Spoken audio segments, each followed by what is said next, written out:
Welcome to the hottest movie review on the internet today, the A-List Review. I'm your host, the Game Changer, Wes Troop, and it's time to go back to the theater. And whether I love or hate this movie, I'm just glad I don't have to see the trailer, which I saw 6,000 times in the last 7 months, as well as hearing 11, 7, 12, 24, 32. My review of the 2025 post-apocalyptic horror film, 28 years later, coming up now. 7, 6...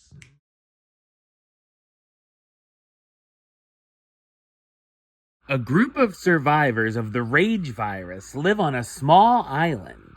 When one of the group leaves the island on a mission into the mainland, he discovers secrets, wonders, and horrors that have mutated not only the infected, but other survivors. So what did I think of 28 years later?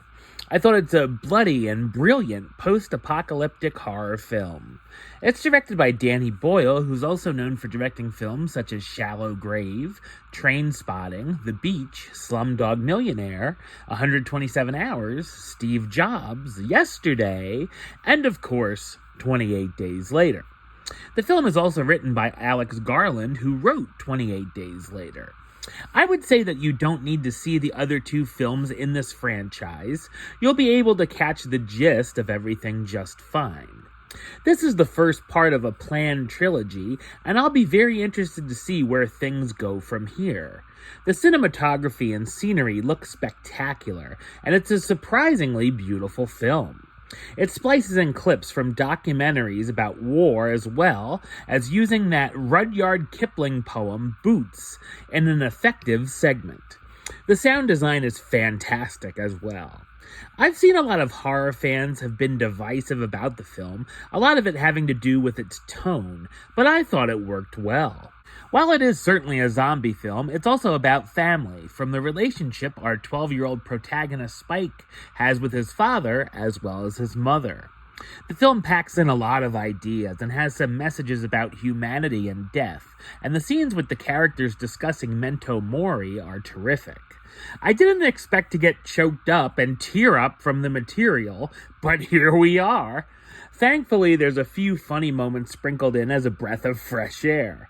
There are some very thrilling sequences that had me on the edge of my seat, and there's quite a bit of dread to go around. It definitely can get bloody and gory when it wants to, as you might expect.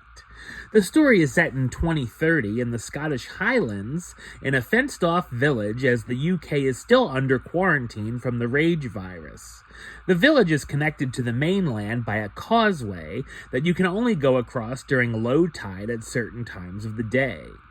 Jamie, a scavenger in the community, takes his son Spike to the mainland to hunt the infected in a rite of passage, and of course, antics ensue. Spike's mother Isla is ill, and when he hears that a doctor still lives on the mainland, Spike hopes to find a cure. The cast stars Alfie Williams as Spike, the 12-year-old whose trip to the mainland changes his life forever, Jodie Comer as Isla, Spike's mother suffering from a mysterious illness, Aaron Taylor Johnson as Jamie, the scavenger and Spike's father, and Ray Fiennes as Dr. Ian Kelson, a survivor of the outbreak. 28 Years Later is a wonderfully odd, thought-provoking, intelligent horror film that still packs quite a bit of bite. Number-wise, I'm going to give it a 9 out of 10. Which gives it the A-list rating of A-list approved. That's right, it gets the A-list seal of approval. All right, well, that's the show. I'll be back with another review very soon. But until then, don't forget to like, comment, and subscribe right here on YouTube. youtube.com/westside515. Like the show on Facebook, facebook.com/westtroupaList. And of course, you can follow me on the Instagram and Letterboxd at WesAList. Until next time, Troop out.